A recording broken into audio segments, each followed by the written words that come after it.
মানস চেণ্টাৰৰ নতুন ভিডিঅ' এটালৈ সকলোকে স্বাগতম জনাইছোঁ। তো 29 তাৰিখৰ এক্সামটোৰ বাবে এতিয়া এক্সেক্টলি এটা সপ্তাহ আছে আৰু এই সপ্তাহটো আপোনালোকে ভালকৈ ইউটিলাইজ কৰক যাতে 29 তাৰিখৰ এক্সামটো আপোনাৰ ভাল হয়। 15 তাৰিখৰ এক্সামটো হৈ যোৱা এক্সামটো দি গম পাইছে এক্সাম পেটাৰ্নটো কি ধৰণৰ হ'ব পাৰে, কুৱেশ্যন কিটো লেভেলৰ আহিব পাৰে তাৰ আইডিয়া আপোনালোকৰ অলৰেডি হৈ গৈছে। গতিকে 29 তাৰিখত হ'ব লগা এক্সামটো এক্সেক্টলি তেনেকুৱাই হ'ব। একদমেই টাফ কুৱেশ্যন আপোনাৰ কমকৈ আহিব, ইজি টু মডাৰেট লেভেলৰ কুৱেশ্যনে থাকিব।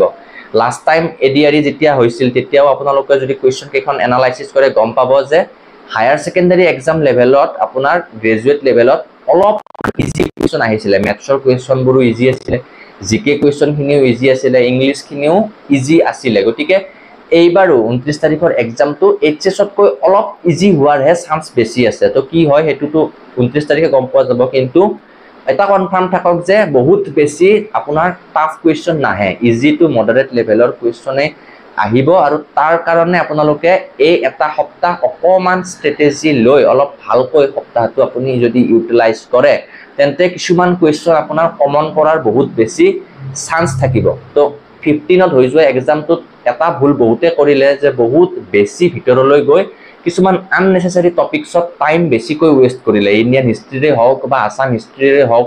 তো সেই আপোনাৰ টপিকছসমূহত আননেচেচাৰী টপিকছসমূহত বেছিকৈ টাইম দিয়াৰ ফলত কিছুমান আপোনাৰ টপিকছ ৰৈ গ'ল। যেনে ৱৰ্ল্ড জিঅ'গ্ৰাফী পাৰ্টটো বহুতে আনএক্সপেক্টেডলি কুৱেশ্যন বেছিকৈ আহিলে, সেইটো বহুতৰ ৰৈ গ'ল। বা লিটাৰেচাৰ পাৰ্টটোত বহুত বেছি টাইম দিব নোৱাৰিলে, আপোনাৰ এৱাৰ্ড স্পৰ্টছ এইখিনিত বহুত বেছি টাইম নিদিয়াৰ ফলত এই এক্সামটোত 15ৰ এক্সামটোত বহুতৰ কমন মিষ্টেক হ'ল, বা যিখিনি টপিকছত অলপ কমকৈ ইণ্টাৰেষ্ট দিছিলে তাৰ পৰা কুৱেশ্যন বেছিকৈ আহি গ'ল, আৰু যিখিনিত বেছিকৈ ফ'কাছ কৰি আছিলে তাৰ পৰা কুৱেশ্যন কমকৈ আহি গ'ল। তো তেনেকুৱা এটা চিটুৱেশ্যন 15ৰ এক্সামটোত হৈ গ'ল।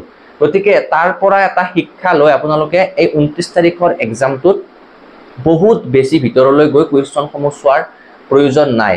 একদম ইজি কুৱেশ্যনসমূহ আৰু ইজি টপিকছবোৰ আপোনালোকে কভাৰ কৰিবলৈ ট্ৰাই কৰক যাতে তাৰ কুৱেশ্যনখিনি আপুনি কমন মিষ্টেক নহয়, বা তাৰ কুৱেশ্যনখিনি যাতে আপোনাৰ কোনো কাৰণতে ভুল নহয়। তো আপোনালোকে টপিকছটো গোটেইখিনি কভাৰ কৰিবই লাগিব। যদি 15ৰ এক্সামটো এনালাইচিছ কৰিছে আপুনি গম পাইছে যে কুৱেশ্যন কিন্তু সকলো টপিকছৰ পৰাই আহিছে। হিষ্ট্ৰীৰ পৰাও কুৱেশ্যন আহিছে, যদিও বা কমকৈ আহিছে, Assam history, Indian history question আহিছে, জিঅ'গ্ৰাফীৰ পৰা Indian geography, world geography question আহিছে, লিটাৰেচাৰৰ পৰা কুৱেশ্যন আহিছে, স্পৰ্টছ এৱাৰ্ডছ এইবোৰৰ কুৱেশ্যন আহিছে, কাৰেণ্ট এফেয়াৰ্ছৰ কুৱেশ্যন আহিছে। গতিকে পঢ়িবতো গোটেইখিনি টপিকছ লাগিবই, কিন্তু আননেচেচাৰী টপিকছ যাতে আপুনি পঢ়িব লগা নহয় সেইটো অকণমান আপুনি ভালকৈ এইকেইদিন এনালাইচিছ কৰি পঢ়ক। যি এনচিয়েণ্ট আপোনাৰ হিষ্ট্ৰী আছে, ইণ্ডিয়ান হিষ্ট্ৰী, এনচিয়েণ্ট যে ৱৰ্ল্ড হিষ্ট্ৰী আছে, সেইবিলাকত একদম পঢ়ি সময় ৱেষ্ট নকৰিব, তাৰ পৰা কুৱেশ্যন কমকৈ আহিব বা নাহেই। তো আপুনি তাৰ পৰিৱৰ্তে জিঅ'গ্ৰাফী পাৰ্ট দেখিছে আপোনালোকে কুৱেশ্যন ৱৰ্ল্ড জিঅ'গ্ৰাফীৰ পৰা কিমান আহিছে, জিঅ'গ্ৰাফী পাৰ্টটো ভালকৈ চাওক। পলিটি আপুনি পাৰ্টটো ভালকৈ চাওক, ৱৰ্ল্ডৰ পলিটিক্সে হওক বা আছামৰ বা ইণ্ডিয়ান পলিটিক্স এইখিনি আপোনালোকৰ যিখিনি হৈ আছে সেই চিটুৱেশ্যনখিনিৰ ওপৰত কুৱেশ্যন আহিবই। গতিকে সেইখিনি অকণমান ভালকৈ চাওক।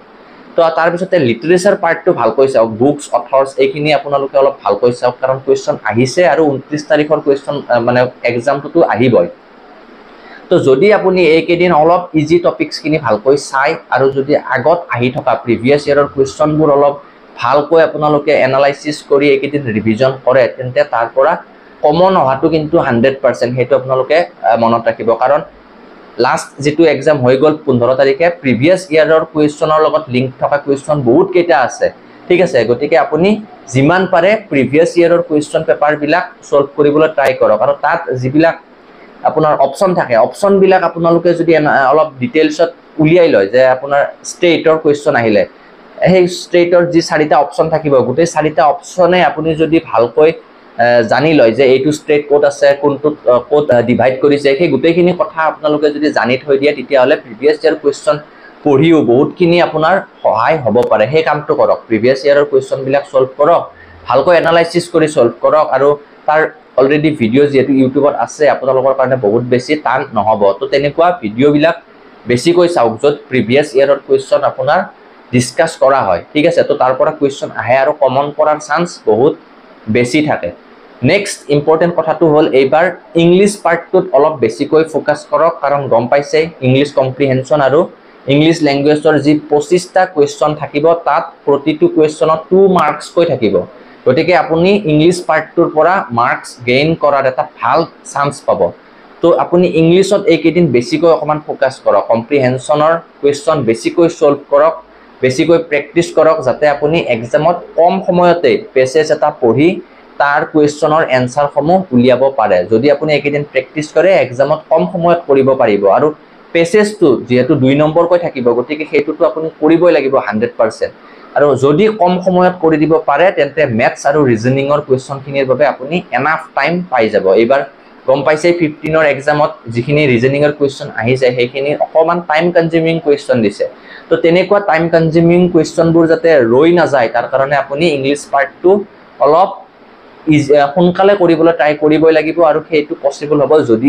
এইকেইদিন অলপ ভালকৈ পেছেজবোৰ আপুনি প্ৰেক্টিছ কৰে তো সেইখিনি কৰক গতিকে এই যিখিনি সময় আছে এই সময়খিনি ভালকৈ ইউটিলাইজ কৰক জিকে পাৰ্টত অলপ বেছিকৈ কনসেন্ট্ৰেট কৰক ইংলিছত বেছিকৈ কনসেন্ট্ৰেট কৰক আপোনালোকৰ এক্সাম ভাল হ'ব একদমই ইজি কুৱেশ্যন থাকিব যিখিনি টাফ কুৱেশ্যন থাকিব সেইখিনি কুৱেশ্যন আপোনাৰ সকলোৰে বাবে টাফ হ'ব অকল আপোনাৰ বাবে নহয় সকলোৰে বাবে টাফ হ'ব গতিকে অলপ ইজি টপিকসবোৰ ভালকৈ চাওক আৰু তাৰ পৰাই কুৱেশ্যন আহিব এইবাৰ আপোনাৰ চাকৰি পোৱাৰ চান্স বেছি থাকিব এই এক্সামটোত কাৰণ পদৰ সংখ্যা বেছি 4000তকৈ বেছি পদ আছে আৰু এই যি এক্সাম 29 তাৰিখৰ এক্সাম ইয়াত ক্যান্ডিডেটৰ সংখ্যাও কম প্ৰায় 5,40,000 ক্যান্ডিডেট আছে গতিকে এটা ভাল চান্স আপুনি যদি এইকেইদিন ভালকৈ ইউটিলাইজ কৰে তেন্তে ডেফিনেটলি আপুনি চাকৰি এটা লাভ কৰিবলৈ সক্ষম হ'ব ভিডিঅ'টোত ইমানখিনিয়ে যদি ভাল পালে তেন্তে লাইক কৰিব আৰু আহিবলগীয়া নতুন ভিডিঅ'সমূহৰ বাবে চেনেলটো সাবস্ক্ৰাইব কৰি ৰাখিবলৈ নাপাহৰিব